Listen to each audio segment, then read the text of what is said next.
भारत शासन अधिनियम 1935 ईस्वी। 1 अप्रैल 1935 को ब्रिटिश संसद द्वारा भारत शासन अधिनियम 1935 ईस्वी पारित किया गया। यह अधिनियम ब्रिटिश संसद द्वारा पारित सबसे लंबा व जटिल अधिनियम था, जिसमें कुल 14 भाग, 321 धाराएं और 10 अनुसूचियां थीं।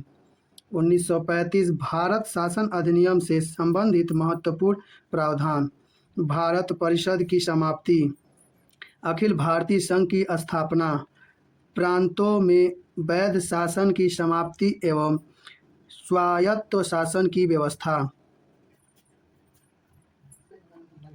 केंद्र में वैध शासन की व्यवस्था का प्रावधान: केंद्र राज्य संबंधों के संदर्भ में विवादों के समाधान हेतु 1935 ईस्वी के अधिनियम में भारत में एक संघीय न्यायालय की स्थापना, भारतीय रिजर्व बैंक की स्थापना, संघीय लोक सेवा आयोग का गठन, सिंध व उड़ीसा नामक 2 प्रांतों का गठन, अनुसूचित जातियों शब्दों का पहली बार प्रयोग, वर्मा एवं अदन को भारत से अलग करने का प्रावधान।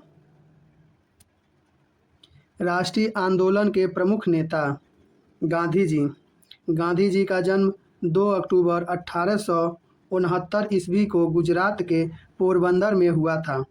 इनका वास्तविक नाम मोहनदास, इनके पिता का नाम करमचंद गांधी, माता का नाम पुतलीबाई तथा पत्नी का नाम कस्तूरबा था। गांधी जी ने दक्षिण अफ्रीका में पहली बार सत्याग्रह शब्द का प्रयोग किया। गांधी जी का भारत में प्रथम आंदोलन पश्चिम चंपारण था। गांधी जी के राजनैतिक गुरु गोपाल कृष्ण गोखले थे। जवाहरलाल नेहरू। जवाहरलाल नेहरू का जन्म 14 नवंबर 1989 ईस्वी इलाहाबाद में हुआ था। इनके पिताजी का नाम पंडित मोतीलाल नेहरू तथा माता का नाम स्वरूप रानी था। जवाहरलाल नेहरू स्वतंत्र भारत के प्रथम प्रधानमंत्री बने। लाल बहादुर शास्त्री। लाल बहादुर शास्त्री का जन्म 2 अक्टूबर 1904 ईस्वी को उत्तर प्रदेश के मुगल सराय में हुआ था। यह स्वतंत्र भारत के दूसरे प्रधानमंत्री बने। इनके कार्यकाल में 1965 में भारत पाकिस्तान युद्ध हुआ। इन्होंने जय जवान जय किसान का नारा दिया। 11 जनवरी 1966 ईस्वी को तासगंज में ही उनका निधन हो गया। सरदार वल्लभ भाई पटेल। सरदार वल्लभ भाई पटेल का जन्म 31 अक्टूबर 1875 ईस्वी में गुजरात में हुआ था। वारडोल सत्याग्रह 1928 ईस्वी में सफल नेतृत्व के बाद वहां की महिलाओं ने इन्हें वल्लभ भाई को सरदार की उपाधि दी। जब बारडोल सत्याग्रह सफल हो गया तो वहाँ की जो महिलाएं थीं वो वल्लभ भाई को सरदार वल्लभ भाई कहना शुरू कर दिया, यानी कि सरदार उपाधि दी। देश की आज़ादी के बाद भारत के एकीकरण में इनके योगदान के कारण इन्हें भारत का लौह पुरुष तथा भारत का बिस्मार्क कहा जाता है। आज़ादी के योगदान के कारण सरदार वल्लभ भाई पटेल को भारत का लौह पुरुष तथा भारत का बिस्मार्क कहा जाता है। सरदार पटेल के जन्म दिवस 31 अक्टूबर के दिन को राष्ट्रीय एकता दिवस के रूप में मनाया जाता है। सुभाष चंद्र बोस। सुभाष चंद्र बोस का जन्म 23 जनवरी 1897 ईस्वी में उड़ीसा के कटक में हुआ था। सुभाष चंद्र बोस का जन्म उड़ीसा के कटक में 23 जनवरी 1897 में हुआ था। सुभाष चंद्र बोस ने 1920 ईस्वी में ICS परीक्षा उत्तीर्ण की, किंतु 1921 में त्यागपत्र दे दिया। सुभाष चंद्र बोस जी ICS की परीक्षा 1920 ईस्वी में पास कर लिए थे और उन्होंने 1921 ईस्वी में त्यागपत्र भी दे दिया। 1928 ईस्वी में कोलकाता अधिवेशन में बोस और जवाहरलाल नेहरू ने पूर्ण स्वराज की मांग रखी। तो सुभाष चंद्र बोस और जवाहरलाल नेहरू ने पूर्ण स्वराज की मांग 1928 ईस्वी के कोलकाता अधिवेशन में मांग रखा था। 3 मई 1939 को सुभाष चंद्र बोस ने फॉरवर्ड ब्लॉक की स्थापना की? फॉरवर्ड ब्लॉक की स्थापना किसने की थी? तो फॉरवर्ड ब्लॉक की स्थापना सुभाष चंद्र बोस ने 3 मई 1939 को की थी। राजेंद्र प्रसाद, डॉक्टर राजेंद्र प्रसाद का जन्म 3 दिसंबर 1884 ईस्वी को बिहार में हुआ था। वे 1946 को संविधान सभा के अस्थायी अध्यक्ष बने। 24 जनवरी 1950 को संविधान सभा द्वारा उन्हें देश का प्रथम राष्ट्रपति चुना गया। जो राजेंद्र प्रसाद जी हैं, उनका जन्म 3 दिसंबर 1884 ईस्वी में बिहार में हुआ था। 1946 में संविधान सभा के अस्थायी अध्यक्ष बने थे। 24 जनवरी 1950 में संविधान सभा द्वारा इन्हें देश का प्रथम राष्ट्रपति चुना गया। बंकिम चंद्र चटर्जी, बंकिम चंद्र चटर्जी का जन्म 27 अप्रैल 1838 ईस्वी को बंगाल में हुआ था। ये भारत के कवि, उपन्यासकार व पत्रकार थे। आनंद मठ इनका सबसे लोकप्रिय उपन्यास है। आनंद मठ को क्रांतिकारियों की बाइबिल कहा जाता है। सो बंकिम चंद्र चटर्जी का जो सबसे लोकप्रिय उपन्यास आनंद मठ है, आनंद मठ को हम क्रांतिकारियों का बाइबिल कहते हैं। आनंद मठ की पृष्ठभूमि 1773 ईस्वी के सन्यासी विद्रोह पर आधारित है। जो आनंद मठ है वो 1773 ईस्वी के सन्यासी विद्रोह पर आधारित है। बाल गंगाधर तिलक, बाल गंगाधर तिलक का जन्म 23 जुलाई 1856 ईस्वी को महाराष्ट्र में हुआ था। उन्होंने 1884 ईस्वी में दक्कन एजुकेशन सोसाइटी तथा 1885 ईस्वी में फर्ग्यूसन कॉलेज की स्थापना की। तिलक ने मराठा एवं केसरी का प्रकाशन किया। बाल गंगाधर तिलक ने मराठा व केसरी का प्रकाशन किए। चंद्रशेखर आज़ाद, चंद्रशेखर आज़ाद का जन्म 23 जुलाई 1906 ईस्वी को मध्य प्रदेश में हुआ था। चंद्रशेखर आज़ाद ने अपने सहयोगियों के साथ नई दिल्ली के फिरोज शाह कोटला में वर्ष 1928 में हिंदुस्तान सोशलिस्ट रिपब्लिकेशन एसोसिएशन की स्थापना की। 27 फरवरी 1931 को इलाहाबाद प्रयागराज के आज़ाद पार्क में ब्रिटिश सेना से बचने के लिए इन्होंने अपनी प्राणों की आहुति दे दी। चंद्रशेखर आज़ाद ने 27 फरवरी 1931 को इलाहाबाद प्रयागराज में आज़ाद पार्क में ब्रिटिश सेना से बचने के लिए खुद को गोली मार ली।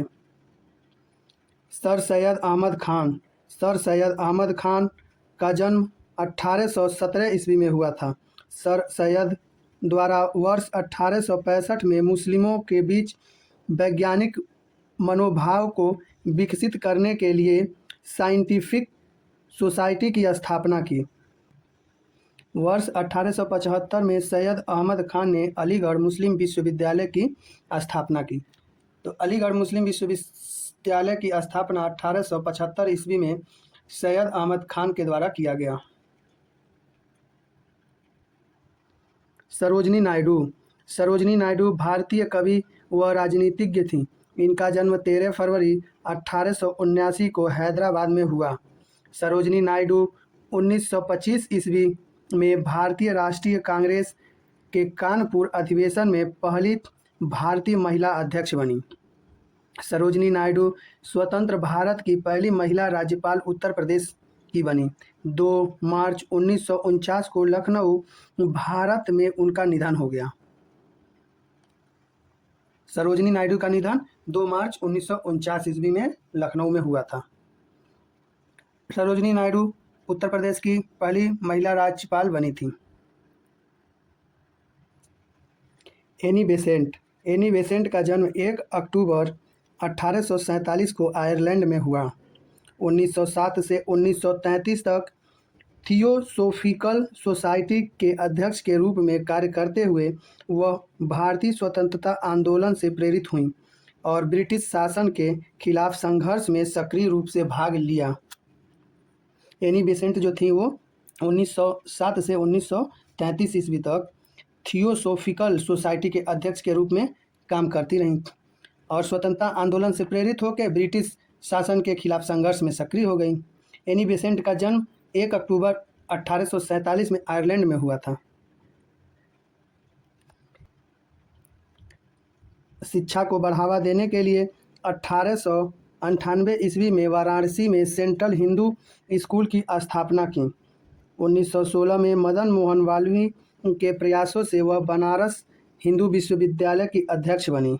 1917 में एनी बेसेंट कांग्रेस के कलकत्ता अधिवेशन की पहली महिला अध्यक्ष बनी। सेंट्रल हिंदू बनारस में एनी बेसेंट के द्वारा खोला गया था। 1898 ईस्वी में बनारस हिंदू विश्वविद्यालय के अध्यक्ष बनी थी मदन मोहन मालवीय के प्रयास से।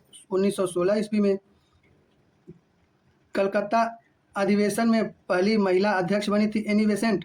1917 ईस्वी में भगत सिंह का जन्म 28 सितंबर 1907 ईस्वी को बंगा पंजाब में हुआ था। 28 सितंबर 1907 ईस्वी में भगत सिंह का जन्म। हिंदुस्तान रिपब्लिकेशन एसोसिएशन के सदस्य बने भगत सिंह 1924 ईस्वी में। वर्ष 1928 में इनका नाम बदलकर हिंदुस्तान सोशलिस्ट रिपब्लिकेशन एसोसिएशन कर दिया गया। तो पहले इसका नाम था हिंदुस्तान रिपब्लिकेशन एसोसिएशन, उसका नाम चेंज करके 1928 में हिंदुस्तान सोशलिस्ट रिपब्लिकेशन एसोसिएशन कर दिया गया। 1926 में भगत सिंह ने नौजवान भारत सभा की स्थापना की। लाहौर षड्यंत्र केस, पुलिस की बर्बरता के कारण हुई लाला लाजपत राय की मृत्यु का बदला लेने के लिए भगत सिंह ने 1928 में पुलिस अधिकारी सैंडर्स की हत्या कर दी। लाला लाजपत राय की मृत्यु का बदला लेने के लिए 1928 में भगत सिंह ने पुलिस अधिकारी सैंडर्स की हत्या कर दी। उन्होंने 18 अप्रैल 1929 को बीके दत्त के साथ मिलकर दमनकारी ब्रिटिश कानूनों के विरोध में केंद्रीय विधानसभा में बम फेंका। भगत सिंह और बीके दत्त दोनों लोग मिलके ब्रिटिश कानून के विरोध में केंद्रीय विधानसभा में बम फेंका था 18 अप्रैल 1929 ईस्वी को। 23 मार्च 1931 के साथ क्रांतिकारी सुखदेव व राजगुरु के साथ लाहौर में उन्हें फांसी दे दी गई। तो क्रांतिकारी सुखदेव और राजगुरु के साथ लाहौर में भगत सिंह को भी 23 मार्च 1931 को फांसी दे दी गई। राम प्रसाद बिस्मिल का जन्म 11 जून 1897 ईस्वी को उत्तर प्रदेश के शाहजहांपुर जिले में हुआ था। बिस्मिल ने मातृदेवी नामक एक क्रांतिकारी संगठन की स्थापना की। 1920 ईस्वी में सचिंद्र नाथ सान्याल और गोपाल मुखर्जी के साथ मिलकर हिंदुस्तान रिपब्लिकेशन एसोसिएशन का गठन किए। 1925 ईस्वी में बिस्मिल और उनके साथी चंद्रशेखर आज़ाद एवं अशफाक उल्लाह खान ने लखनऊ के पास काकोरी में एक ट्रेन को लूटा। काकोरी षड्यंत्र केस के तहत उन पर मुकदमा चलाया गया तथा 19 दिसंबर 1927 को गोरखपुर में उन्हें फांसी दे दी गई।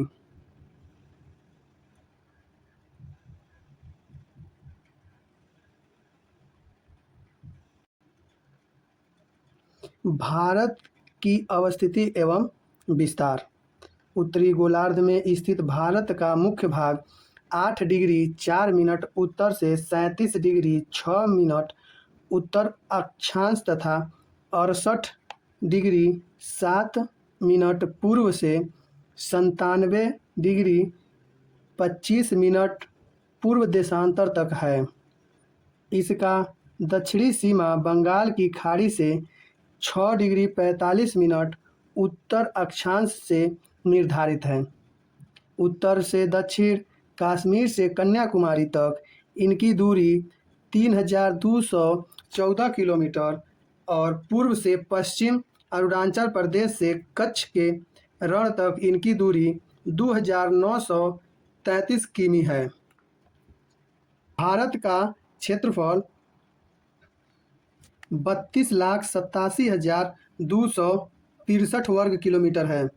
विश्व का क्षेत्रफल का 2.4% है। भारत विश्व का 7वां बड़ा देश है।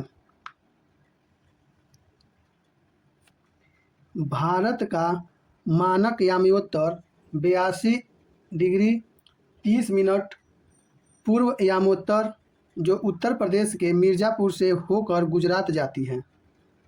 विश्व के देशों में आपसी समझ के तहत मानक यामोत्तर 7 डिग्री 30 मिनट देशांतर के गुणांक पर चुना जाता है। भारतीय मानक समय ग्रीनविच मध्य से 5 घंटे 30 मिनट आगे है। भारत की स्थल सीमा रेखा 15,200 किलोमीटर तथा अंडमान निकोबार द्वीप और लक्षद्वीप के साथ समुद्र तट से 7,516.6 किलोमीटर है। कर्क रेखा 23 डिग्री 30 मिनट भारत को 2 बराबर भागों में बांटती है। कर्क रेखा भारत के 8 राज्यों से होकर गुजरती है। जो कर्क रेखा है वो भारत के 8 राज्यों से होकर गुजरती है और कर्क रेखा 23 डिग्री 30 मिनट पर भारत को 2 बराबर भागों में बांटती है। ये राज्य हैं गुजरात, राजस्थान, मध्य प्रदेश, छत्तीसगढ़, झारखंड, पश्चिम बंगाल, त्रिपुरा, मिजोरम। जो ये राज्य हैं वो 8 राज्य हैं: गुजरात, राजस्थान, मध्य प्रदेश, छत्तीसगढ़, झारखंड, पश्चिम बंगाल, त्रिपुरा, मिजोरम। भारत की स्थल सीमा रेखा 15,106 किलोमीटर है। भारत की जो स्थल सीमा रेखा है वो 15,106 किलोमीटर है।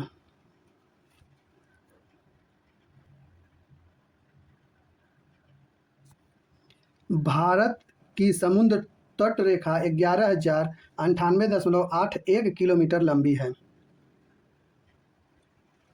पड़ोसी देश: भारत अपनी भूमि 7 देशों के साथ तथा समुद्री सीमा श्रीलंका, पाक, जलडमरू मध्य और मन्नार की खाड़ी द्वारा अलग, मालदीव दक्षिण पश्चिम में हिंद महासागर के पार 2 देशों के साथ साझा करती है। ये पड़ोसी देश भारत के राजनीतिक और सांस्कृतिक परिदृष्टि से महत्वपूर्ण भूमिका निभाते हैं। भारत जो है वो 7 देशों से भूमि सीमा साझा करता है और समुद्री सीमा 2 देशों के साथ साझा करता है: श्रीलंका जो जलडमरू मध्य और मन्नार की खाड़ी द्वारा और मालदीव दक्षिण पश्चिम में हिंद महासागर के पार। भूमि सीमा वाले 7 देश जो भूमि सीमा साझा करते हैं वो 7 देश भारत से दिशा सीमा की लंबाई किलोमीटर में, सीमा को छूने वाले राज्य और केंद्र शासित प्रदेश। बांग्लादेश पूर्व में है, 4,096 किलोमीटर सबसे लंबा बांग्लादेश से भूमि सीमा साझा करता है। पश्चिम बंगाल, असम, मेघालय, त्रिपुरा, मिजोरम ये बांग्लादेश से सीमा साझा करता है। चीन उत्तर और पूर्वोत्तर में 3,488 किलोमीटर, लद्दाख, हिमाचल प्रदेश, उत्तराखंड, सिक्किम, अरुणाचल प्रदेश ये चीन से अपना सीमा साझा करता है। पाकिस्तान उत्तर पश्चिम 3,323 किलोमीटर, जम्मू कश्मीर, लद्दाख, पंजाब, राजस्थान, गुजरात ये पाकिस्तान से अपना सीमा साझा करता है। नेपाल उत्तर में 1,751 किलोमीटर, उत्तराखंड, उत्तर प्रदेश, बिहार, पश्चिम बंगाल, सिक्किम। म्यांमार पूर्व में 1,643 किलोमीटर, अरुणाचल प्रदेश, नागालैंड, मणिपुर, मिजोरम। भूटान उत्तर में 699 किलोमीटर, सिक्किम, पश्चिम बंगाल असम, अरुणाचल प्रदेश। अफगानिस्तान, उत्तर पश्चिम। 106 किलोमीटर सबसे छोटा लद्दाख। भारत बांग्लादेश सीमा दुनिया की 5वीं सबसे लंबी अंतर्राष्ट्रीय सीमा है। भारत एक प्रायद्वीपीय देश है, जिसका मतलब है कि यह तीनों तरफ से पानी से घिरा हुआ है। ये जल निकाय भारत की जलवायु, व्यापार और समुद्री सुरक्षा को आकार देने के प्रमुख भूमिका निभाते हैं। अरब सागर भारत के पश्चिम में गुजरात, महाराष्ट्र, गोवा, कर्नाटक और केरल के तटों के साथ स्थित है। अरब सागर जो है वो भारत के पश्चिम में गुजरात, महाराष्ट्र, गोवा, कर्नाटक, केरल के तटों पर स्थित है। बंगाल की खाड़ी पूर्व में पश्चिम बंगाल, उड़ीसा, आंध्र प्रदेश, तमिलनाडु के तटों पर स्थित है। दक्षिण में हिंद महासागर, जिनका नाम भारत हिंदुस्तान के ऊपर रखा गया है। भारत के भौतिक विशेषताएं। भारत की भौगोलिक आकृतियों को निम्न वर्गों में विभाजित किया जा सकता है। पहला, हिमालय पर्वत श्रृंखलाएं, उत्तरी मैदान, प्रायद्वीपीय पठार, भारतीय मरुस्थल, तटीय मैदान, द्वीप समूह। तो पहला, हिमालय पर्वत श्रृंखलाएं।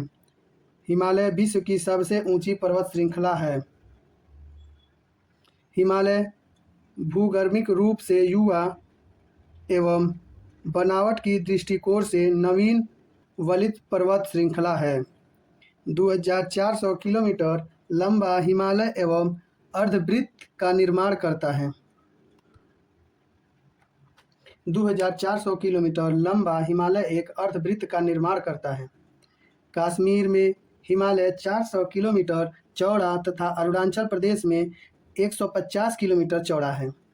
हिमालय जो है वो कश्मीर में 400 किलोमीटर चौड़ा है और अरुणाचल प्रदेश में 150 किलोमीटर चौड़ा है। पश्चिमी भाग की अपेक्षा पूर्व भाग की ऊंचाई में विविधता अधिक है। जो पश्चिम भाग की अपेक्षा पूर्व भाग में ऊंचाई में विविधता अधिक है। हिमालय के अंतर्गत 3 मुख्य पर्वत श्रृंखलाएं हैं। हिमालय के अंतर्गत 3 प्रमुख श्रृंखलाएं हैं। पहला श्रृंखला है बृहद हिमालय या आंतरिक हिमालय, दूसरा लघु हिमालय या मध्य हिमालय, तीसरा बाह्य हिमालय या शिवालिक हिमालय। उत्तरी मैदान। उत्तरी मैदान लगभग 3200 किलोमीटर लंबा तथा इनकी औसत चौड़ाई 150 से 300 किलोमीटर है। जो उत्तरी मैदान है वो लगभग 3200 किलोमीटर लंबा है और चौड़ाई औसतन 150 से 300 किलोमीटर है। उत्तर से दक्षिण दिशा में इस मैदान को 3 भागों में देखा जा सकता है। पहला भाभर, दूसरा तराई, तीसरा जलोढ़ मैदान। भाभर शिवालिक गिरिपाद के समांतर 8 से 10 किलोमीटर चौड़ी पट्टी है।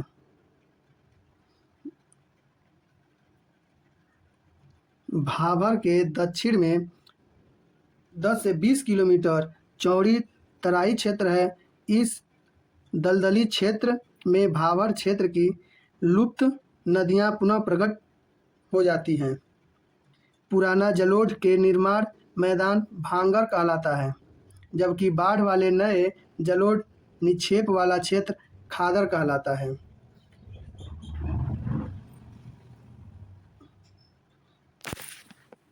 जो पुराना जलोढ़ के द्वारा जो मैदान निर्मित हुआ है उसको भांगर कहते हैं और जो नया जलोढ़ के द्वारा निर्मित हुआ है उसको हम खादर कहते हैं। भारत का प्रायद्वीपीय पठार। प्रायद्वीपीय पठार भारत के सबसे पुराने और सबसे स्थिर भूभागों में से एक है। यह भारत गंगा के मैदानों के दक्षिण में स्थित है और भारतीय उपमहाद्वीप का मूल भाग है। मुख्यतः विशेषताएं: ज़्यादातर आग्नेय और कायांतरित चट्टानों से बना है। यह कठोर है और खनिजों से भरपूर है। जो भारत का प्रायद्वीपीय पठार है वो आग्नेय और कार्यांतरित चट्टानों से बना है। यह कठोर भी है और इसमें ज़्यादा खनिज भी पाया जाता है। भूगर्भीय रूप से बहुत पुराना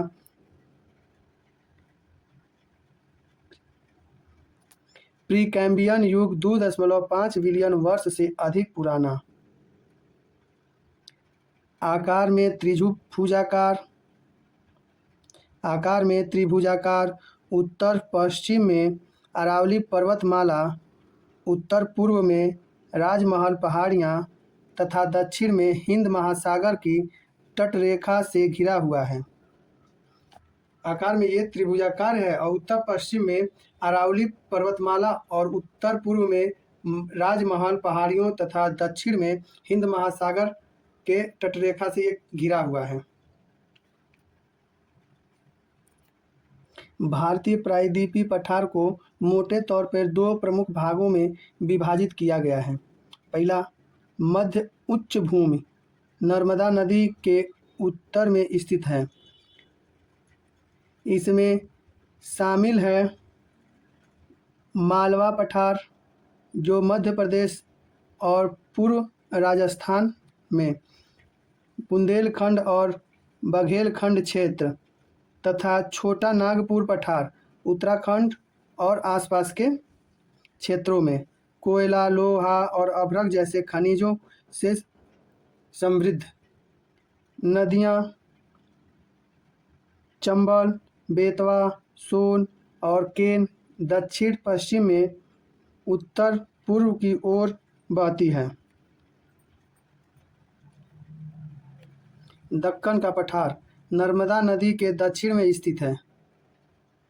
यह त्रिकोणीय आकार का है और दक्षिण की ओर पतला होता जाता है। यह पश्चिम एवं पूर्वी घाट से घिरा हुआ है। यह कई राज्यों में फैला हुआ है, जैसे महाराष्ट्र, तेलंगाना, कर्नाटक, आंध्र प्रदेश, तमिलनाडु और छत्तीसगढ़ के कुछ हिस्से। नदियाँ दक्कन के पठार में नदियाँ हैं गोदावरी, कृष्णा, महानदी, कावेरी, पेन्नार। पूर्व की ओर बहने वाली नदियाँ हैं पेन्नार, और नर्मदा, ताप्ती, माही, साबरमती पश्चिम की ओर बहने वाली नदियाँ हैं। पूर्व घाट का सबसे ऊंचा शिखर जिंदगढ़ा 1649 मीटर, उसके बाद महेंद्रगिरी 1500 मीटर। पश्चिम घाट की ऊंचाई उत्तर से दक्षिण तक बढ़ती जाती है। पश्चिम घाट ताप्ती के मुहाने से लेकर कन्याकुमारी तक 1600 किलोमीटर तक विस्तृत है। पश्चिमी घाट को सहृदयाधि भी कहा जाता है। तटीय मैदान प्रायद्वीपीय पठार के किनारे संकीर्ण तटीय पट्टियां हैं, जो पश्चिम में अरब सागर से पूर्व में बंगाल की खाड़ी तक विस्तृत हैं। तटीय मैदानों को दो भागों में देखा जा सकता है, पश्चिमी तटीय मैदान तथा पूर्वी तटीय मैदान।